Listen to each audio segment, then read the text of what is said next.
So here we are, guys. We finally made it to the very end of Chapter 5. We've been studying all of the major biological molecules, the large biological molecules, macromolecules is what we've been calling them. So we started out by looking at carbohydrates, which are sugars and starches, and they are long polymers, long chains of saccharides, sugar molecules. And then we jumped away from the large chains, the polymers. We looked at fats and oils. That would be in the lipid category. That's a category of large molecules that are hydrophobic. We talked about their importance, although they're not really normally considered macromolecules or polymers because they're not quite as large and long and complicated as some of the others. And then we jump to probably the largest and most complex of the molecules that we're looking at. That would be the proteins. Proteins have a huge variety of shape and form, and they can be extremely large and very complex. And now we're down to the last one, Concept 5.5, about nucleic acids. So jumping back to the proteins, if the primary structure of the polypeptide, in other words, if that list of amino acids, which amino acids in which order, if that's what determines the final protein shape, well then you could take one step back and say, well, what determines that primary structure? If it's that chain of amino acids that eventually determines the actual shape and function of the protein, well, what is it that determines that initial chain? What is it that tells the body which amino acids to put together in which way? Well, that amino acid sequence of that long polypeptide chain is programmed by a unit of inheritance that we call a gene. And genes are made up of DNA. DNA is a nucleic acid made up of monomers called nucleotides. So nucleic acids are going to be the final chain that we look at. And nucleic acids are one of these polymers, one of these long chains. And the links in this chain are called nucleotides. Now the good news is there's only two nucleic acids that we're going to look at. There are only two types of nucleic acids, and you've actually probably heard of both of them. The first one is deoxyribonucleic acid, commonly known as DNA, and the second one is ribonucleic acid, commonly known as RNA. DNA is basically the master blueprint for building who you are or for building any living organism. The DNA provides direction not only for its own replication, but it also provides direction for the building of all the rest of the body that's necessary. So DNA gives direction and directs the synthesis, the creation of what's called messenger RNA, and messenger RNA then controls the actual building of the proteins. So protein synthesis occurs outside of the nucleus in a part of the cell called the ribosomes. So basically what you have happening is you have DNA giving information to RNA, and then RNA carrying that information to the ribosomes, and then the ribosomes do the actual building of proteins. So you could kind of compare it to, say, building a house. And DNA is akin to the blueprints that are used to build the house. The blueprints don't actually do the work, and they're not actually the walls and the roof and the doors and the windows, but they are the information for how to put all that stuff together. Well, that information from the blueprints is passed on to a construction foreman, and the construction foreman would kind of be like the RNA, and he directs the various workers, who would be like the ribosomes, to actually build the structure, to build the roof, to build the walls. And in your cell, those would be the proteins that make up the entire cell or the entire house. So the actual information, the blueprint, is like DNA. The construction foreman who takes that information and passes it to the workers is kind of like RNA. The workers themselves are like the ribosomes within the cell, and they are building the parts of the house, or in this case, building the proteins that make up the cell. So to kind of show you using pictures, we have this model here of part of a cell. So out here in this entire kind of tannish area, that's the cytoplasm of the cell. So this would be the liquid material that fills the cell. And we're zoomed in just on one small part of the cell. We're zoomed in on the nucleus of the cell right here in the corner. So what we don't see is all the rest of the parts of the cell, the mitochondria and the Golgi apparatus, lysosomes, all those parts you're probably familiar with. But those would all be out here. So here's the cytoplasm inside the cell, and we're zooming into the very middle part of the cell, into the nucleus. Inside the nucleus, we have the DNA, the deoxyribonucleic acid, which synthesizes or creates the messenger RNA, which is this ribbon right here. The messenger RNA then is transported and moves through into the cytoplasm. So it leaves the nucleus and travels into the cytoplasm itself of the cell. It hooks up with a ribosome, and that ribosome basically uses this messenger RNA as a template for what it needs to create.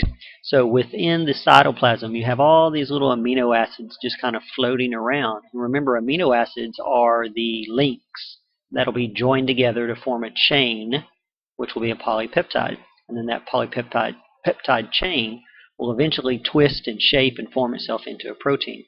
So the DNA creates the RNA, which is kind of like passing the blueprint information onto the foreman.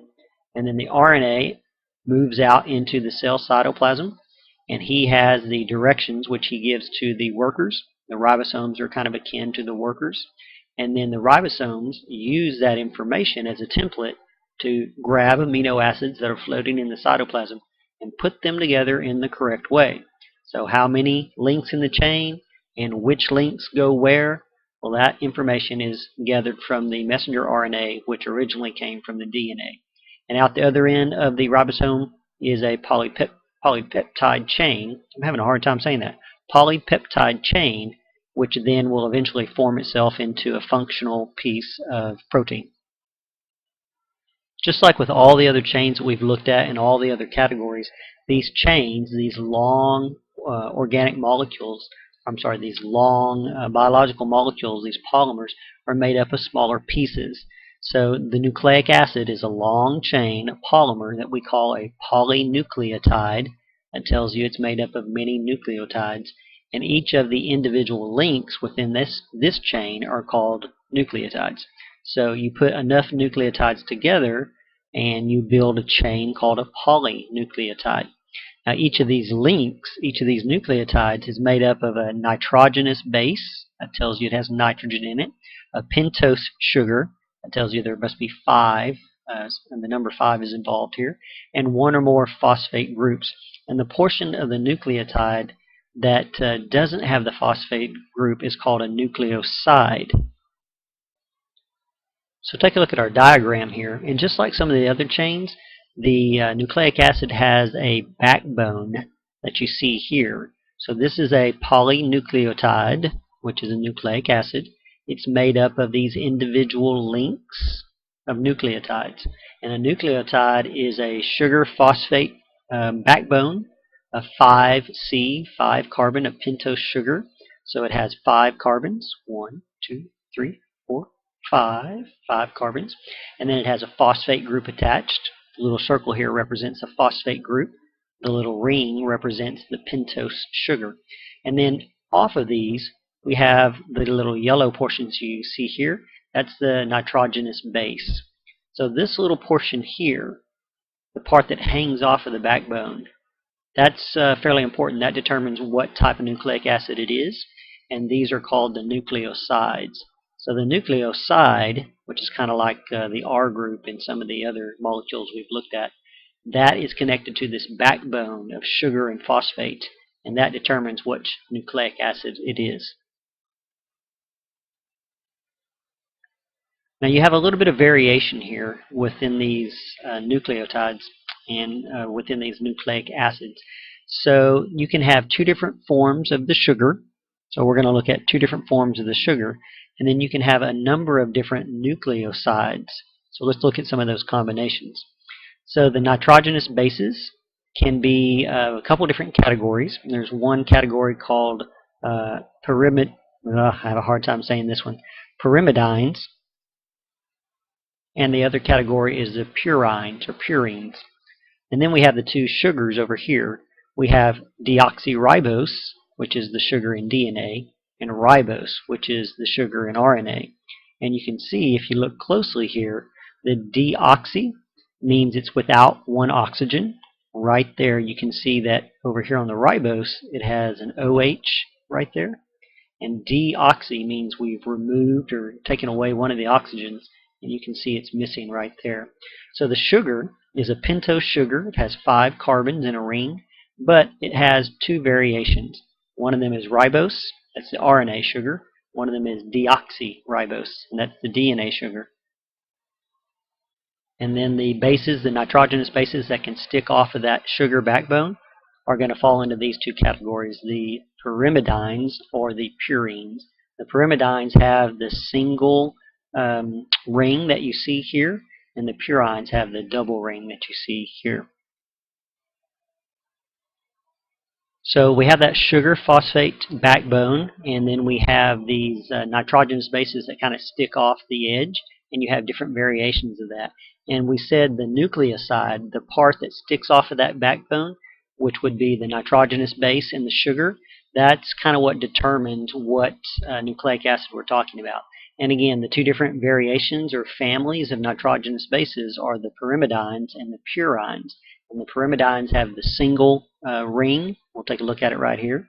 So the pyrimidines have the single ring, just like that. And the purines have two rings, a 6-member ring and a 5-member ring fused together. Take a look right there. We'll see the two rings right there. Now in DNA, the sugar is deoxyribose, and in RNA, the sugar is ribose. If you put the nucleoside and the phosphate group together, you have what's called a nucleotide. And the nucleotide is the various links that make up these long chains. So all of this portion right here would be considered a nucleotide. This is a nucleotide. This is a nucleotide. You tie enough of those links together and you get a polynucleotide. That is a nucleic acid. So we have two different types of sugars we already mentioned. We have deoxyribose, or we have ribose. And then we actually have 5 different types of nitrogenous bases. And the nitrogenous base determines what nucleic acid it is. So if it has this nitrogenous base, it's cytosine. This is thymine, uracil, adenine, and guanine. And some of these are in both RNA and DNA. Like for example, guanine, adenine, and cytosine can be found with either one of these two sugars. So they're both in RNA and DNA. The thymine and the uracil are not. Thymine is only found in DNA with the deoxyribose sugar, and the uracil is only found in the RNA with the ribose sugar. But these three, guanine, adenine, and cytosine, can be found in either one of those two nucleic acids. Just like with all our other chains, we have these connections between the links. So when we were talking about carbohydrates, those chains, those linkages between the links, those links were known as glycosidic bonds. So if we were talking about sugars or carbohydrates, the links between, the connections between those links of these long chains are glycosidic bonds. If we were talking about proteins, the links that connect all of that chain together, the connections between those links of that long chain, those are peptide bonds. And now when we're talking about nucleic acids, the connections between these links are called phosphodiester bonds. So nucleotide polymers are basically numerous nucleotides linked together to form what we call polynucleotides, and the linkage between them is called phosphodiester bonds. Just like with all the other chains we've talked about, this bonding between these links, this phosphodiester bond, is a dehydration synthesis where water is basically the offshoot or the result of this. So they're losing a water molecule, losing an H on one end and an OH on the other. And what happens is these adjacent or nearby nucleotides, they're joined by these covalent bonds that form between the OH group on the 3-carbon and the phosphate group on the 5-carbon on the next nucleotide.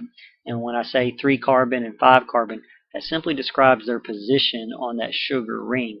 So if we go back to the picture here, if we start right here with this being the 1 position, and 2, 3, 4, 5. So when we say 3-carbon or 5-carbon, we're just talking about the position on the sugar ring where that bonding occurs.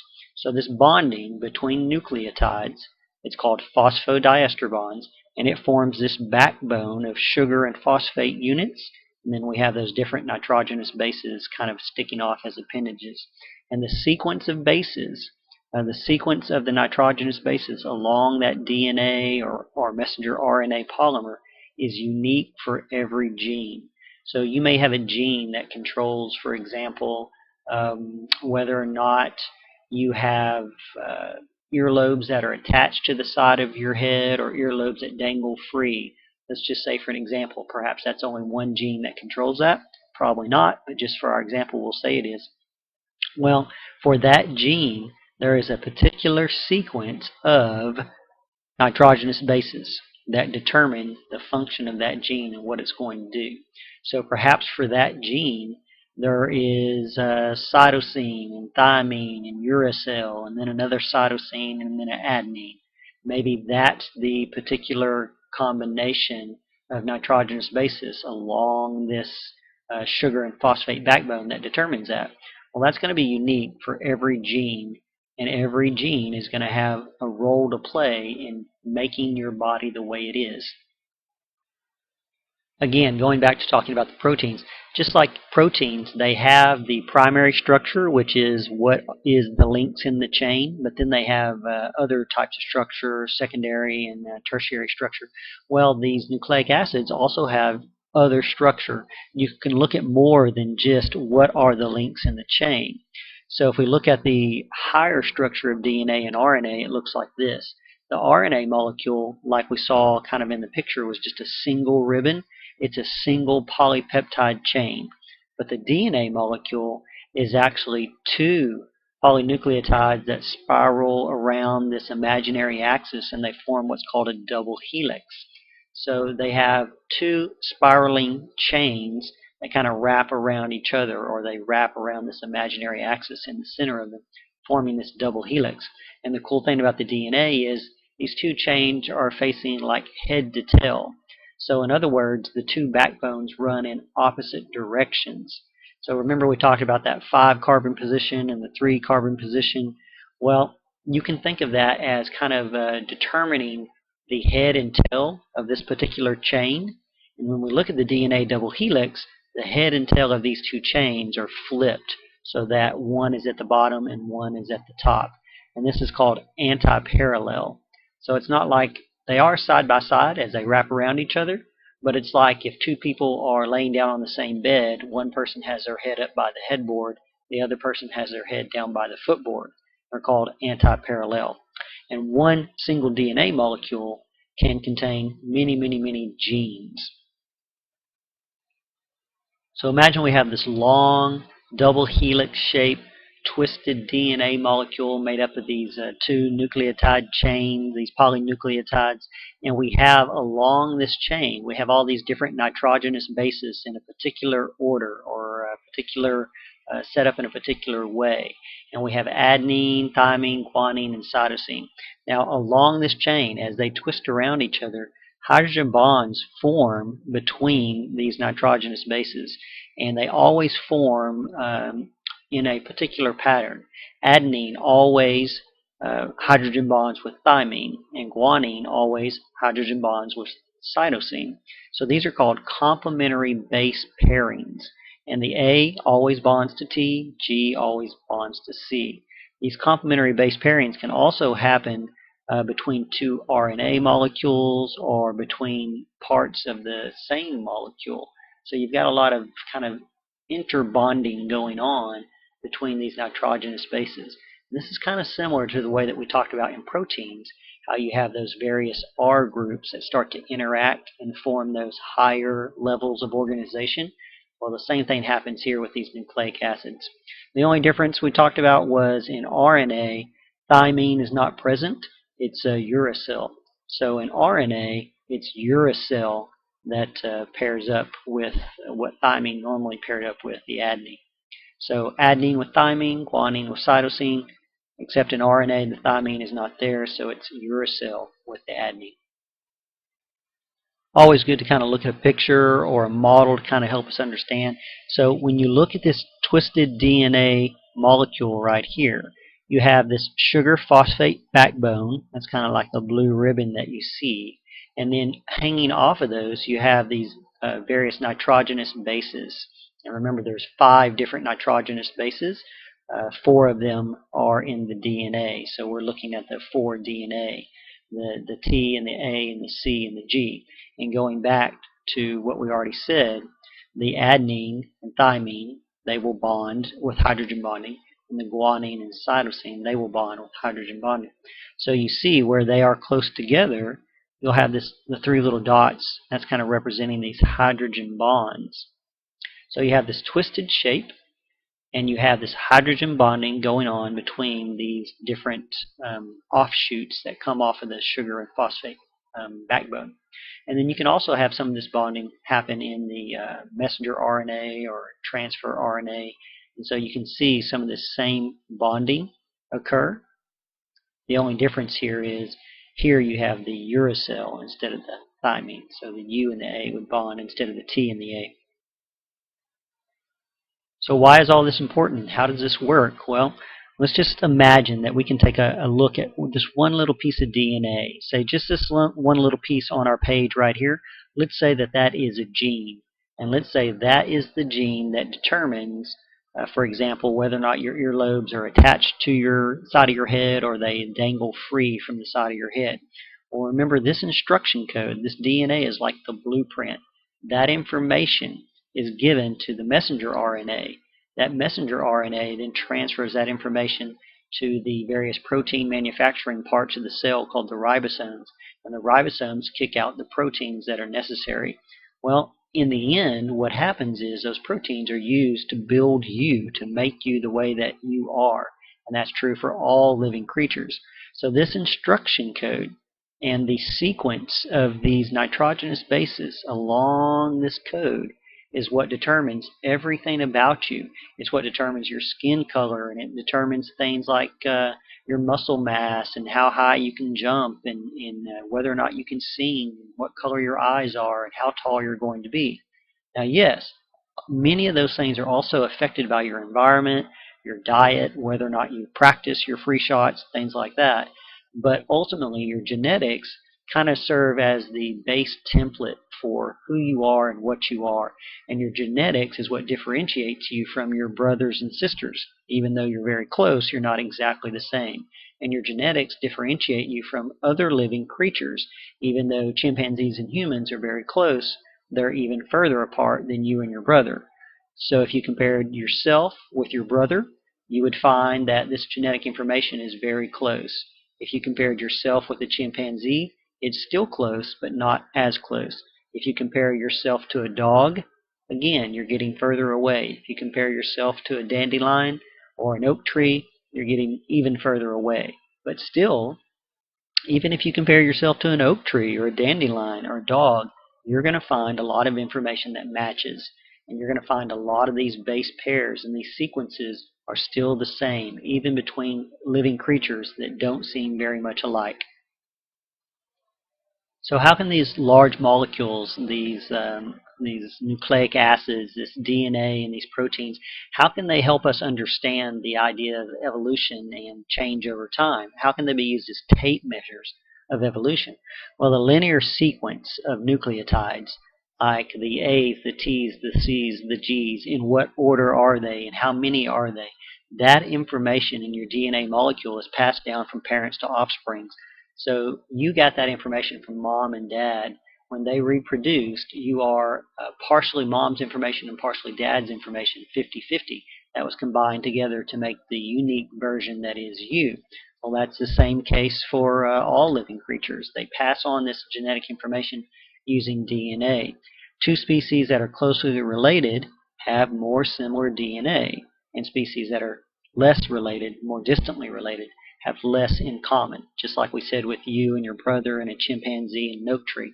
So this molecular biology, this chemistry of our cells, can tell us a lot about kinship, how closely related we are to other living creatures. And there's a great example. A good example is, remember we talked about the big protein hemoglobin, which is made up of 4 polypeptide chains. So if we look at hemoglobin, hemoglobin is in human blood, but it's also in other vertebrates' blood. And if we compare one of those polypeptide chains, if we take out the beta polypeptide chain in human hemoglobin, and we compare that to the same polypeptide chain in other vertebrates, well, in this chain, it's 146 amino acids long. Humans and gorillas only differ by a single amino acid. So out of a chain that's 146 amino acids long, in this particular case, humans and gorillas only differ by 1. Now, if we compare that humans and frogs, same hemoglobin, same polypeptide chain, well, there's more differences between humans and frogs. There's 67 amino acids that are different in that 146 amino acid chain. And that's one chain within the 4 that make up hemoglobin. So we can use this genetic information to help correspond or relate it to other evolutionary evidence that we have. So this type of genetic data was not available in Charles Darwin's day. I mean, he didn't even understand genetics, or no one even really knew about genetics, and certainly didn't have the capability to look at things the way we do today. But if the theory of evolution is correct, you would expect to see a link between the genetic data that we now have and all the other types of data, like fossil evidence and anatomical evidence that we've already gathered. So if the theory of evolution is to be strengthened, or to be proven to be more correct or true, we would expect to see some relationship between our new genetic evidence and our older fossil and anatomical evidence. And we do. That link is present, and it's backed up by reams of scientific data and observations and experimentation. So I can't believe what scientists in Charles Darwin's day would make of the information that we have now. They would be thrilled to know that this new information also backs the information that they were gathering hundreds of years ago. So maybe not hundreds of years ago. 150? I think it's about 150 years ago. We're going to learn more about DNA, in particular its structure and a little bit of history of how DNA was mapped and things like that. In Chapter 16, we're going to discover how its structure was mapped, and we're going to talk about these scientists, James Watson and Rosalind Franklin and Francis Crick. Watson and Crick, you've probably heard of those names. Rosalind Franklin, perhaps you haven't heard. She also deserved the Nobel Prize, but she actually passed away before the Nobel Prize was given out for this work. So sometimes she's overlooked, but we'll talk a little bit about her in Chapter 16 as well. So let's wrap this up. This is a huge topic, and so let's kind of do a quick review. The theme of emergent properties in the chemistry of life.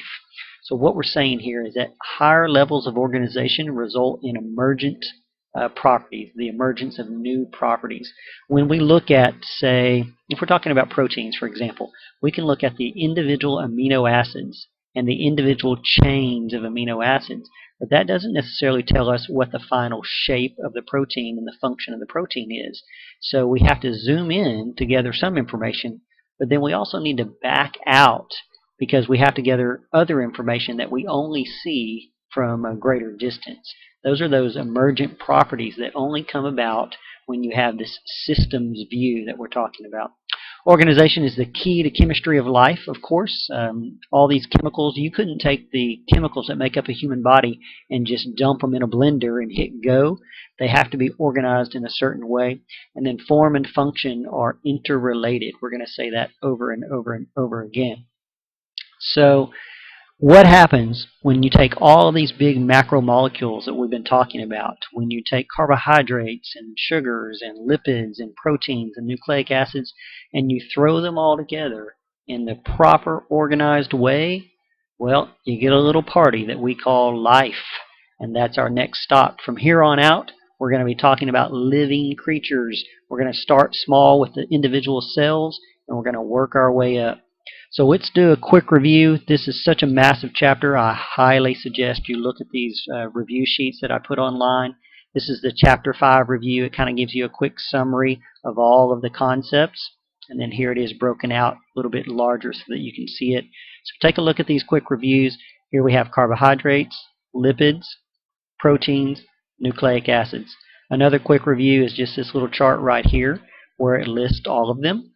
Here are the 4 major macromolecules. Here are the individual links in their chain. So the individual links in the carbohydrate chains are called monosaccharides, fatty acids, amino acids, and nucleotides. Here is the chain itself. What are the chains themselves called? And then here's the type of linkage that joins these links together to make these chains. So that's a nice quick summary too. I know this was a tough chapter. I cried just a little bit. I hope you made it through okay. We're going to move on to Chapter 6. It'll be after Exam 1. Good luck.